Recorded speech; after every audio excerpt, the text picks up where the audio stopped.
Good morning, everyone. Alberta has been experiencing heightened wildfire risk and activity for this time of the year. And I know Albertans are feeling nervous as we head further into the 2024 wildfire season. I want you to know that Alberta's government understands these concerns, and we hear your desire for more frequent communication regarding wildfire risks, status, and impacts throughout the province. That's why starting today, we will be providing weekly wildfire updates to ensure Albertans stay informed as the season develops. To date in 2024, we have had more wildfire starts than we had in 2023. All wildfires are currently being held, under control, or are extinguished. Early season hiring and increased preparedness has enabled us to come at this wildfire season very strong. At present, we have 297 government wildland firefighters, 280 fire TAC firefighters, and 172 seasonal support staff, in addition to our regular permanent full-time staff. Pardon me. And we are increasing our numbers weekly to be trained and ready to go to respond to wildfires. Alberta's fire TAC contract wildland firefighter crews are Indigenous-owned and operated crews that continue to play a crucial role in our province's wildfire response and suppression efforts. We have also secured additional contracts for air tankers, night vision-equipped helicopters and heavy equipment, hoses, pumps, drones, sprinklers, all ready to go. We have also increased our ability to fight wildfire at night, allowing us to be more effective with our control efforts. Alberta's government is taking a proactive approach to community wildfire resilience through programs like the Community Fire Guard program and FireSmart. Despite heightened wildfire activity for this time of year, we have already fully extinguished 148 fires since the beginning of 2024. We have engaged communities and municipalities about their needs for wildfire season. We have worked alongside local fire departments, and we continue to work closely with industry partners to ensure safe operations during periods of high wildfire risk and to establish critical resource sharing agreements to use industry assets if we need them. However, it is still important that every Albertan do their part to prevent wildfires. Over the past 5 years, 67% of wildfires in Alberta have been caused by people. Don't be that person this wildfire season. To reduce wildfire risk this spring, I started the official wildfire season early, and we are using fire restrictions and fire advisories across Alberta as the fire risk increases. These are critically important tools to reduce the number of human-caused wildfires. We have increased our provincial communication efforts using billboards, radio, and online tools to remind Albertans of the risks of wildfire and to reinforce fire safety to the benefit of all of us. As I mentioned earlier, we will be providing weekly wildfire updates moving forward, but we want Albertans everywhere to have access to the most accurate and up-to-date information at all times.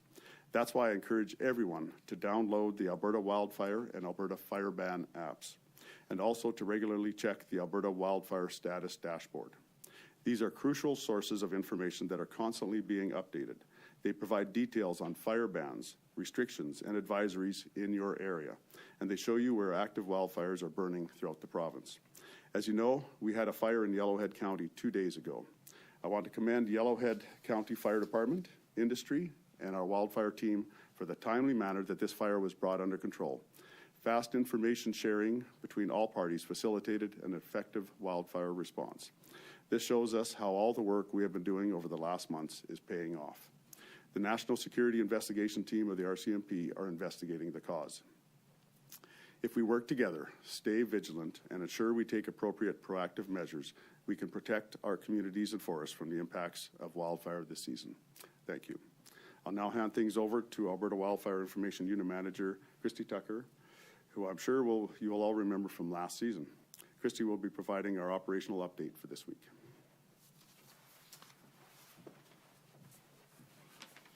Thank you, Minister. Good morning.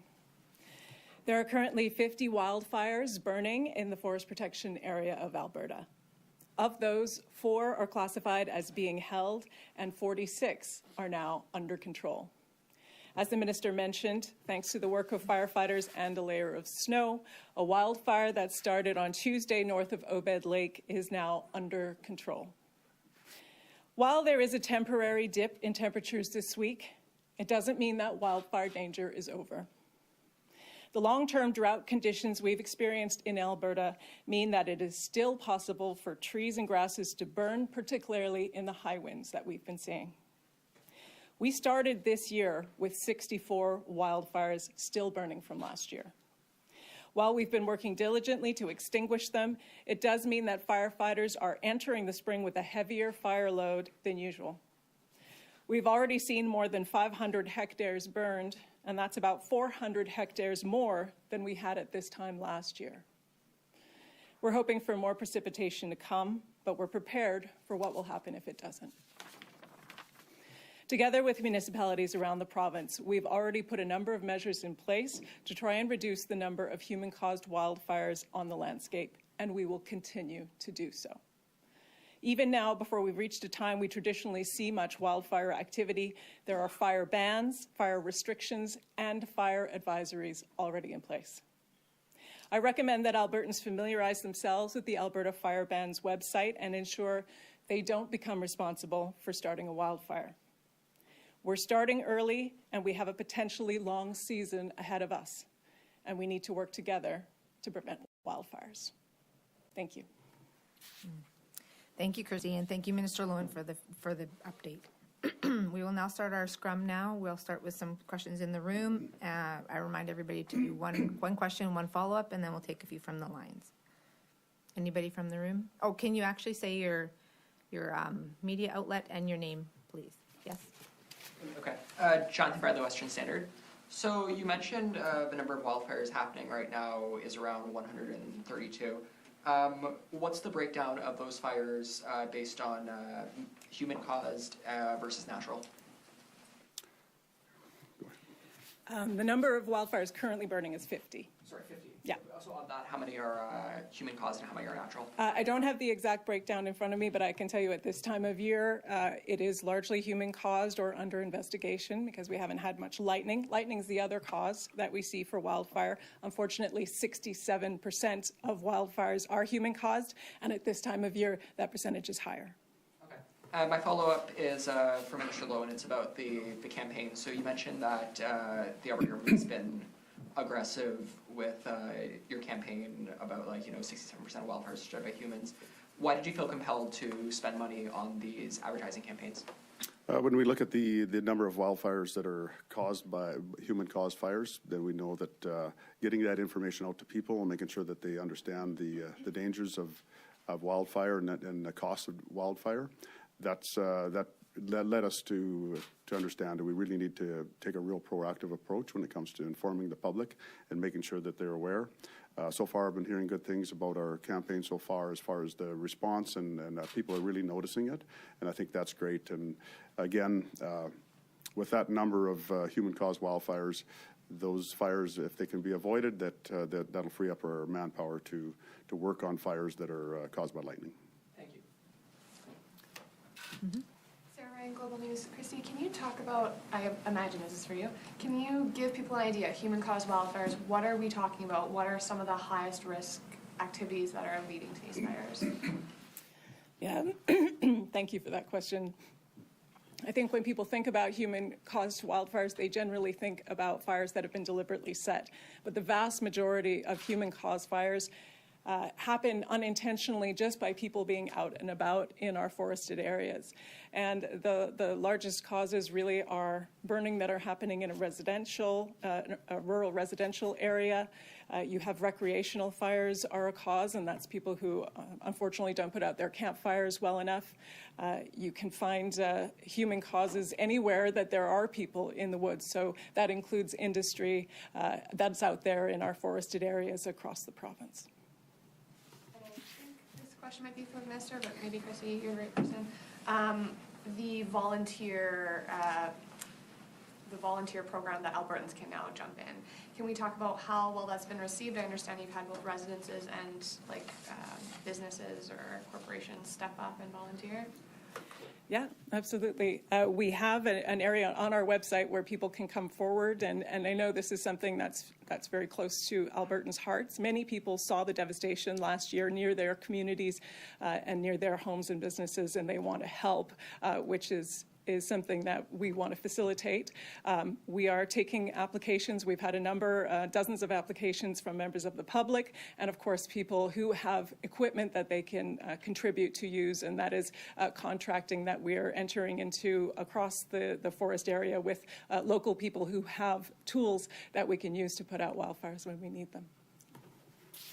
I'm Catherine Gurkowski, Alberta Today. So you said there's 297 type 1 forest fires, 280 of those fire attack crews, and then the 172 seasonal support staff.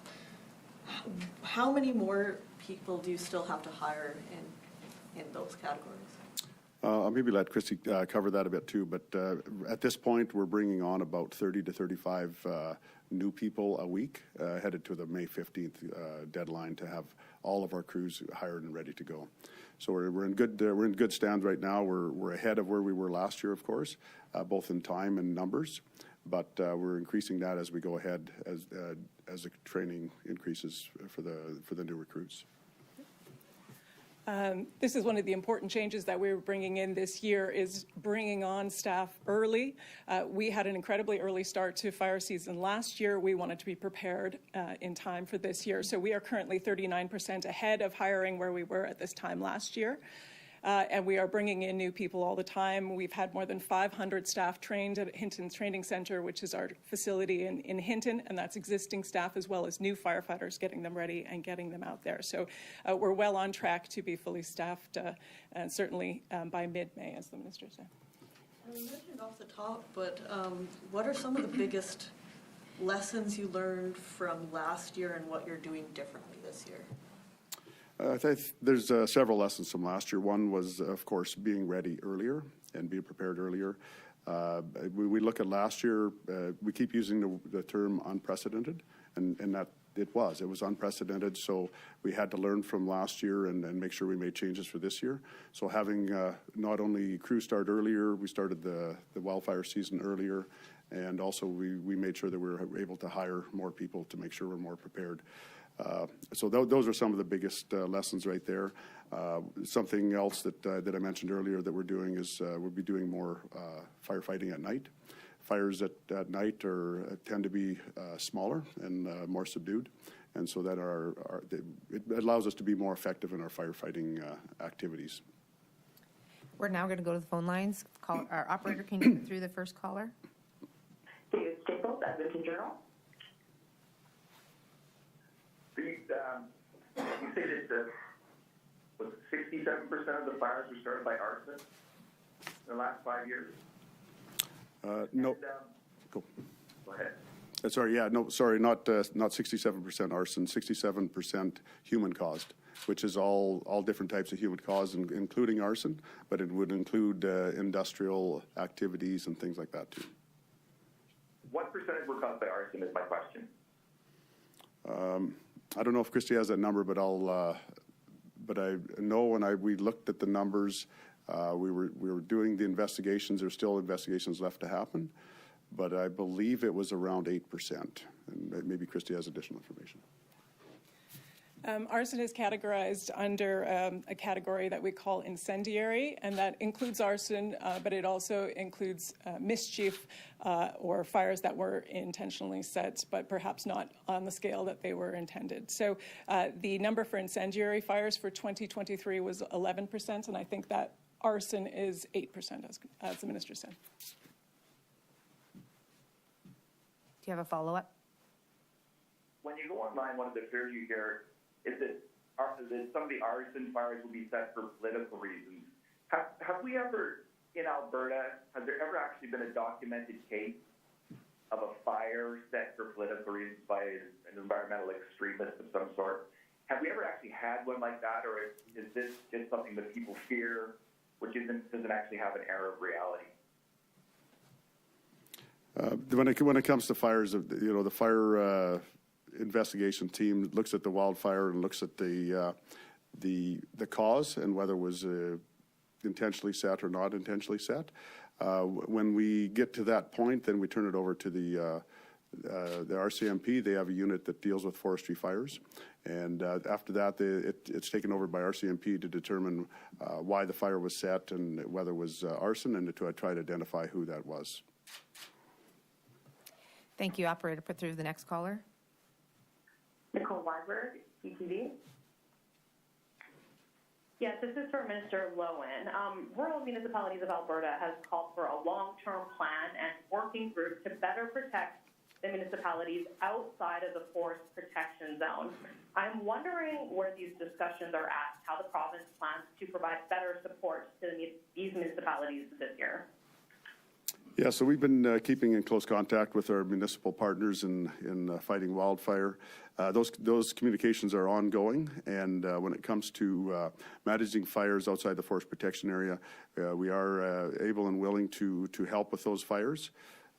We are in discussions right now on some of those plans moving forward to make sure that we're able to respond to wildfires across the province as needed.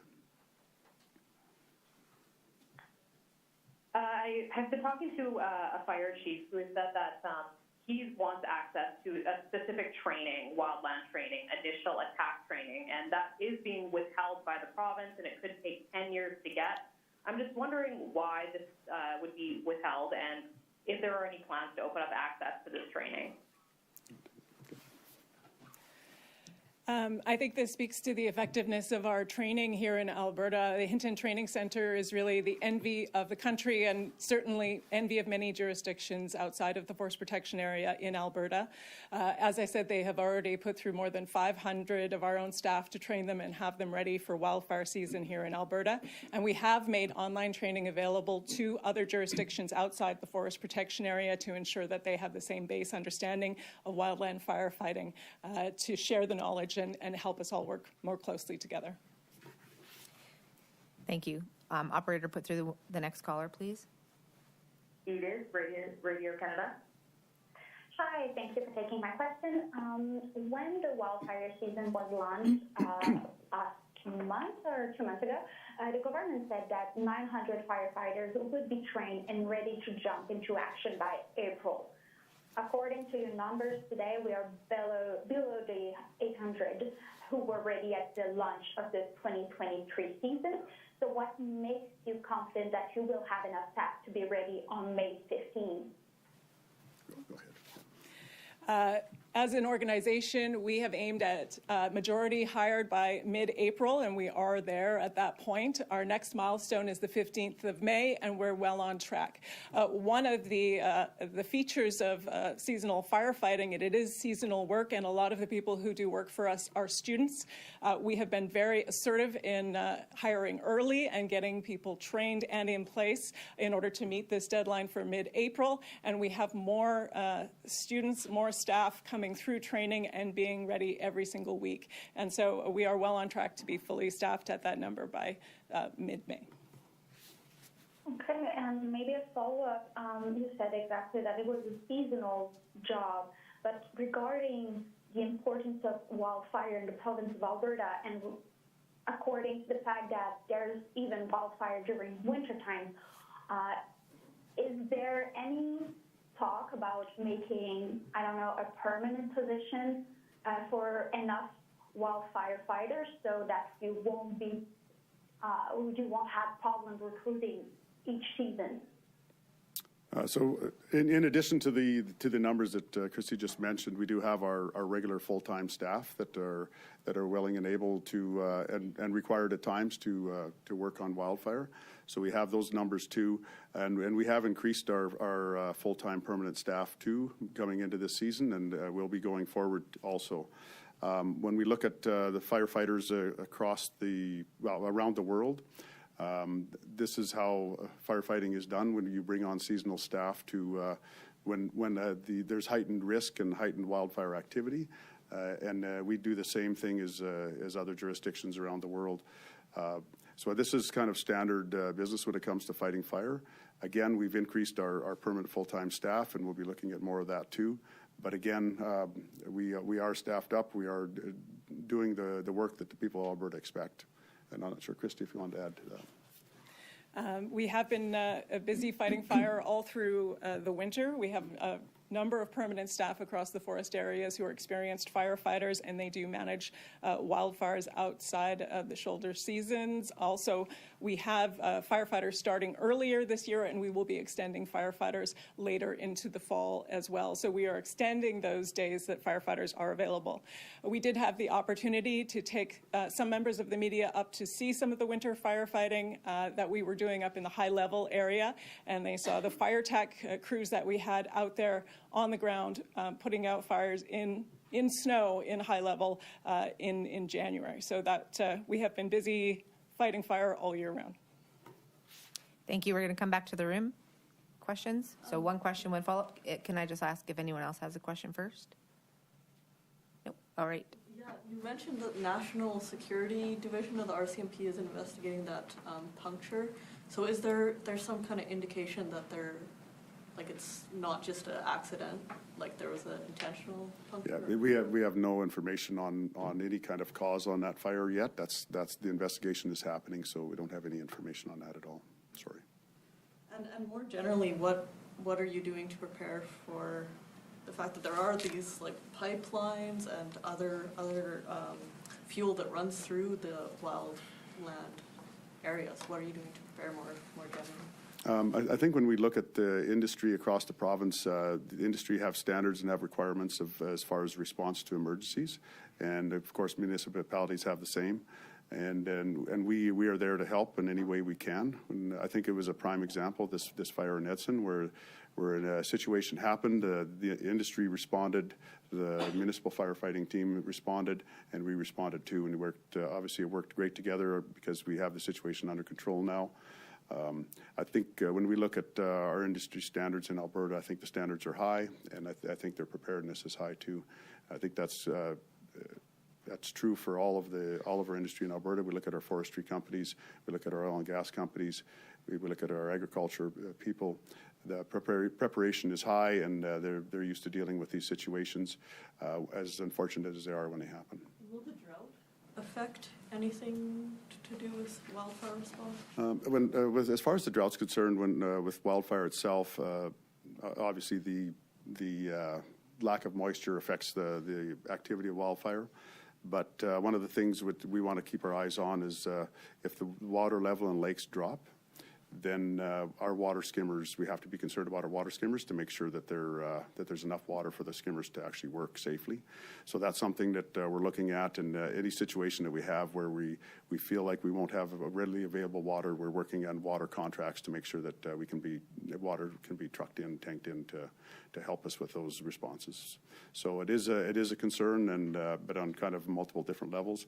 When it comes to the water skimmers on the lakes, of course the lakes are frozen right now. The same thing happened last year when a lot of the big fires had started. We still had ice on the lakes, and that was obviously an issue when it came to fighting those wildfires. Thank you, Minister Loewen. Yes? I just wanted to double check. It can't be a normal course for the RCMP National Security Team to investigate every fire that starts. My understanding, since the cause was unknown, then that's standard practice for them to come in on anything that's unknown. Not sure who can answer this question best, maybe Christie. What should Albertans be doing, short of, subscribing to the apps and things? What should they be doing right now to prepare their own properties? There's a lot people can do to learn about ways to fire smart their property and their community. They can get together with their neighbors and learn about some of the principles they can bring in, particularly in rural and forested areas, the things that they can do on their own property and in their own home or community to make them safer. There have been a lot of communities that have taken advantage of Fire Smart grants and have worked together over the years in order to help build fire guards to their community, to help reduce hazards near their homes, to make changes to their individual homes that will build resilience to wildfire. And that's certainly something that everyone should consider, even if you're not in the forested area of Alberta. Could you give an example? Like, I have a house, I'm a rural Albertan. What should I do? Well, I'd be asking you if you have mulch right beside your house, where you keep your logs, how close the trees are to your residence, and whether you can make more space there and space out some of the vegetation around in order to not bring any fire closer to where you are. Thank you, Christie. Back to the phone lines. Operator, can you put through the next caller? You did, Radio Canada. Yes, thank you again for taking my other question. I had a question about is there any fires that are more concerning for you guys that you are actually closely monitoring? I think we have 4 fires right now that are being considered being held, and that's a higher state of concern than the ones that are under control. But looking at the landscape right now and looking at the number of fires that we've dealt with already this year, I think it's great to see that we just have the 4 that are being held. Again, we classify those fires so that we can make sure that we send our resources to where they're needed most. And so those 4 would be the ones that are our greatest concern right now. Okay, so nothing like, fire close to a town, to a highway, or to an electric line, nothing like that? Not right now. Those 4 that are being held right now are in a fairly remote area. Again, when we look at the fires that are on the landscape, if they're on the map, we're concerned about them, and definitely if they're near communities, we're even more concerned. But again, the ones that are considered being held right now are fairly remote. Okay, and if I may, you just said that you increased the number of permanent firefighters working for wildfires. Can you give me a number? On the permanent, I don't know if we have that number available right now, but yeah, we can get that to you as we move forward. Thank you. Okay, we're going to come back to the floor for one more question and one more follow-up. Anybody? No. All right. Thank you all for your time. That's the end of our first weekly news briefing. We'll see you again next week. Thank you, Minister Loewen. Yeah, thank you. Thanks, everyone. Appreciate it.